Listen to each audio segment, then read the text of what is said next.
welcome to another episode of BioLogic Science News. A recent study has come out of the United Kingdom as part of a so-called Beach Bums project. The Beach Bums project focused the efforts of a wide range of scientists from all these different universities across the United Kingdom to study the spread of drug-resistant pathogens, also called superbugs or superpathogens.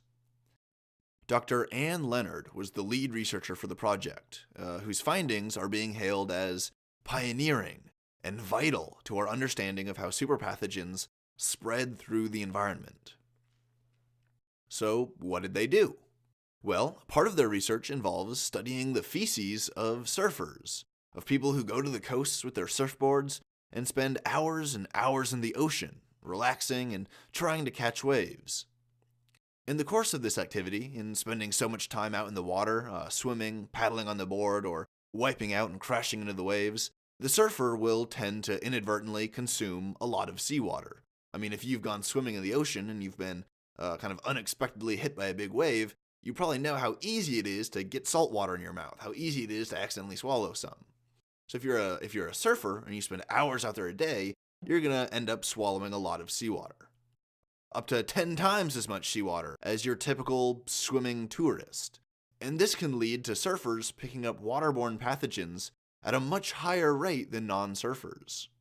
It's not just pathogens either. It's almost any kind of material pollution, whether it be from farms or factories or whatever else that will get into the water supply and end up in the oceans. If you're a surfer and you're out in the oceans all the time, you will be disproportionately exposed to these pollution sources. And so if you're a surfer, it's in your best interest to make sure that your coastal water, your ocean water, is clean and safe for you to be in. Anyway, back to the study. The researchers found that the surfers were 3 times more likely than the general population to be carrying a superbug, or a drug-resistant pathogen, and that among these drug-resistant pathogens, the surfers were also more likely to be carrying a drug-resistant bacteria that was able to transmit its drug-resistant genes into other bacteria, using such devious mechanisms as horizontal gene transfer. The superbug identified in the study, the one that's 3 times as common in the guts of surfers than it is in the guts of people from the general public, that was the E. coli bacteria.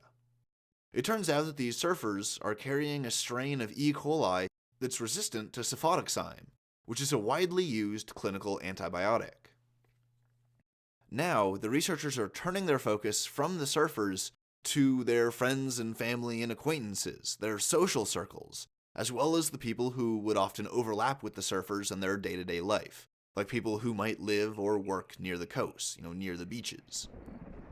To understand how the superpathogens spread, it's really important to learn about the possible epidemiological vectors that are available. Now, this is a hypothetical example, but let's say that surfers tend to congregate at, a certain restaurant or a cafe along the boardwalks of various beach towns. Well, these hotspots would become potential avenues for the spread of the bacteria, as people there would share facilities like the same bathroom or the same table, or even using the same poorly washed silverware as a surfer or, as someone who might be carrying a superbug. Dr. Anne Leonard was also reported as saying, quote, "This research is the first of its kind to identify an association between surfing and gut colonization by antibiotic-resistant bacteria.